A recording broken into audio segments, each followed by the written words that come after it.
Assalamualaikum warahmatullahi wabarakatuh. Perkenalkan, nama saya Haikal Mukti dengan NIM 240512040036 dari kelas TI 24B. Dalam video kali ini saya akan menjelaskan tentang model infrastruktur jaringan. Kita akan membahas apa itu jaringan, berbagai jenisnya, hingga struktur atau topologi yang membentuknya. Jadi, apa sebenarnya jaringan komputer itu? Secara sederhana, jaringan komputer adalah sekumpulan komputer dan perangkat lain yang terhubung menjadi satu kesatuan. Namun, secara teknis, ini adalah himpunan terinterkoneksi sejumlah komputer yang berjalan secara otonom. Seringkali kita juga mendengar istilah sistem terdistribusi. Sistem terdistribusi adalah suatu sistem perangkat lunak yang dibuat di atas sebuah jaringan. Kuncinya ada pada transparansi. Sistem terdistribusi menyembunyikan kompleksitas jaringan di bawahnya. Pengguna berinteraksi dengan sistem seolah-olah itu adalah satu entitas tunggal yang koheren. Padahal di baliknya ada banyak sekali komputer yang bekerja sama.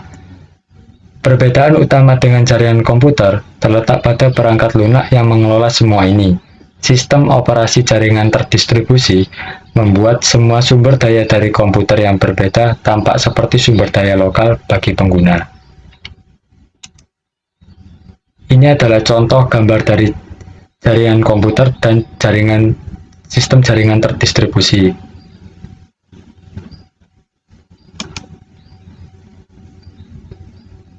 Jaringan juga dapat diklasifikasikan dalam beberapa cara. Yang pertama adalah berdasarkan jangkauan geografisnya. Yang pertama ada PAN atau Personal Network. Personal Area Network adalah jaringan personal dengan jangkauan sangat dekat. Contohnya seperti mouse Bluetooth ke laptop atau menggunakan AirDrop. Lalu ada LAN atau Local Area Network, yaitu jaringan yang mencakup area lokal, seperti gedung, kantor, atau lab komputer. Dan ada yang lebih luas lagi, yaitu MAN, atau Metropolitan Area Network, yaitu jaringan yang lebih luas dari LAN, yang mencakup satu kota atau wilayah. Ada lagi yang lebih luas, yaitu WAN, atau Wide Area Network, yaitu jaringan yang mencakup area geografis yang sangat luas, bahkan seluruh dunia. Contoh paling umum adalah internet. Nah, ini adalah gambar model jaringan berdasarkan jangkauan geografisnya. Ini Personal Area Network, lalu ada Local Area Network, ada WAN, Wide Area Network, dan MAN, Metropolitan Area Network. Selanjutnya kita lihat klasifikasi berdasarkan arsitekturnya. Model yang paling umum adalah client server. Model ini ada satu komputer server yang menyediakan layanan dan banyak komputer klien yang memintanya. Server bertugas mengelola data, keamanan, dan akses. Model ini umum digunakan di perkantoran. Selanjutnya ada model peer-to-peer. Dalam model ini, semua komputer memiliki kedudukan yang setara. Setiap komputer bisa berfungsi sebagai klien maupun server. Tidak ada server pusat.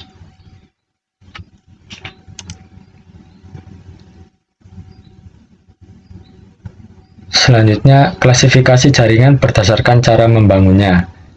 Klasifikasi ini berfokus pada struktur fisik dan ketergantungan pada perangkat keras jaringan perantara, khususnya dalam konteks jaringan nirkabel atau wireless. Yang pertama ada mode infrastruktur, yaitu semua perangkat terhubung ke sebuah titik akses sentral seperti router atau access point. Perangkat tidak bisa berkomunikasi secara langsung, melainkan harus melalui router tersebut. Lalu yang kedua ada mode ad hoc, yaitu perangkat terhubung langsung satu sama lain secara spontan tanpa memerlukan router. Nah, sekarang mari kita bahas bagian paling fundamental dari desain jaringan, yaitu topologi. Topologi adalah peta atau tata letak bagaimana komputer saling terhubung.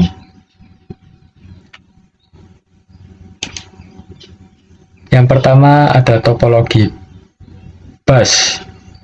Kelebihan dari topologi bus adalah yang pertama sangat hemat biaya. Topologi ini yang paling murah karena hanya membutuhkan satu bentangan kabel utama dan beberapa konektor T untuk setiap perangkat. Lalu instalasi mudah, sangat mudah untuk dipasang, terutama untuk jaringan kecil dan sementara. Anda hanya perlu menyambungkan perangkat ke kabel utama. Kelebihan selanjutnya dari topologi bus adalah sederhana, yaitu tidak memerlukan perangkat keras pusat yang rumit seperti switch atau hub. Nah, selain memiliki kelebihan, topologi bus juga memiliki kekurangan, yaitu satu titik kegagalan kritis. Jika kabel utama putus atau rusak di satu titik, seluruh jaringan akan lumpuh dan tidak bisa berkomunikasi. Lalu kekurangan selanjutnya, sulit melacak kerusakan. Mencari titik kerusakan pada kabel utama bisa sangat sulit dan memakan waktu, karena Anda harus memeriksa seluruh bentangan kabel. Lalu kekurangan selanjutnya, kinerja menurun drastis. Semakin banyak perangkat yang terhubung, lalu lintas data akan semakin padat. Ini menyebabkan seringnya terjadi tabrakan data atau collision, yang akan memperlambat seluruh jaringan secara signifikan. Selanjutnya ada topologi ring. Kelebihan dari topologi ring sendiri adalah transmisi data teratur, karena data bergerak dalam satu arah dan seringkali menggunakan sistem token atau token ring. Tabrakan data sangat jarang terjadi, bahkan hampir tidak ada. Lalu, performa topologi ring sangat stabil. Kinerja jaringan tidak akan menurun drastis meskipun lalu lintas padat, karena setiap komputer mendapat giliran yang adil untuk mengirim data. Kelebihan selanjutnya yaitu tidak perlu server pusat. Topologi ring dapat bekerja tanpa memerlukan perangkat pusat yang mahal untuk mengelola konektivitas. Topologi ring juga memiliki kekurangan, yaitu satu titik kegagalan pusat. Seluruh jaringan sangat bergantung pada perangkat pusat, switch atau hub. Jika switch atau hub rusak, maka seluruh jaringan akan mati. Lalu kekurangan selanjutnya yaitu boros kabel. Setiap komputer memerlukan satu kabel khusus untuk terhubung ke pusat, sehingga total panjang kabel yang dibutuhkan lebih banyak dibanding topologi bus. Lalu kekurangan topologi ring juga biaya lebih tinggi, memerlukan biaya tambahan untuk membeli perangkat pusat seperti switch atau hub, yang harganya bisa lebih mahal daripada kabel dan konektor. Lalu selanjutnya ada topologi star. Kelebihan dari topologi star yaitu andal dan stabil. Jika satu kabel atau satu komputer rusak, itu tidak akan mempengaruhi sisa jaringan. Jaringan akan tetap berjalan normal. Lalu kelebihan selanjutnya yaitu mudah dikelola dan diperluas. Topologi star menambah atau mengurangi perangkat sangat mudah. Cukup mencolokkan kabel baru ke switch atau hub tanpa mengganggu jaringan yang sedang berjalan. Kelebihan selanjutnya yaitu performa yang tinggi. Dengan menggunakan switch, setiap komputer bisa mendapatkan kecepatan penuh karena data dikirim langsung ke tujuannya tanpa melalui komputer lain, sehingga tabrakan data atau collision diminimalkan. Topologi star juga memiliki kekurangan. Salah satunya adalah rentan gangguan. Sama seperti bus, topologi ini memiliki titik kegagalan kritis. Jika satu kabel putus atau satu komputer mati, maka seluruh cincin akan terputus dan star akan lumpuh dan jaringan akan lumpuh. Sulit diperluas, menambah atau memindahkan perangkat mengharuskan jaringan dimatikan sementara karena cincin harus diputus untuk menyisipkan not baru. Lalu kekurangan selanjutnya dari topologi star adalah lebih lambat.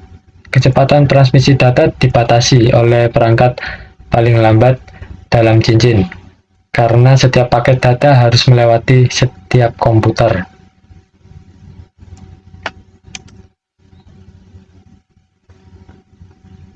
Selanjutnya ada topologi mesh. Kelebihan dari topologi mesh adalah sangat tangguh dan andal atau redundan. Ini adalah kelebihan utamanya. Jika salah satu koneksi atau jalur terputus, data dapat secara otomatis dialihkan melalui jalur alternatif. Tidak ada satu titik kegagalan pun. Selanjutnya kelebihannya adalah kapasitas lalu lintas tinggi. Karena ada banyak jalur, beberapa perangkat dapat mengirim data secara bersamaan tanpa menyebabkan kemacetan atau tabrakan data. Kelebihan dari topologi mesh selanjutnya adalah mudah mengidentifikasi kerusakan. Jika ada kabel yang rusak, dampaknya kecil dan mudah diidentifikasi karena hanya mempengaruhi satu koneksi spesifik. Kekurangan dari topologi mesh sendiri adalah instalasi sangat rumit. Memasang dan mengkonfigurasi semua koneksi ini sangat kompleks, memakan waktu dan membutuhkan perencanaan yang matang. Tidak praktis untuk jaringan skala besar. Karena biaya dan kerumitannya, topologi full mesh hampir tidak mungkin diimplementasikan untuk jaringan kantor biasa. Namun konsepnya menjadi tulang punggung atau backbone dari internet. Kekurangan selanjutnya yaitu sangat mahal, membutuhkan jumlah kabel yang luar biasa banyak untuk menghubungkan perangkat. Selanjutnya ada topologi hierarkiskal atau tree, topologi tree. Kelebihan dari topologi tree sendiri adalah manajemen jaringan terpusat.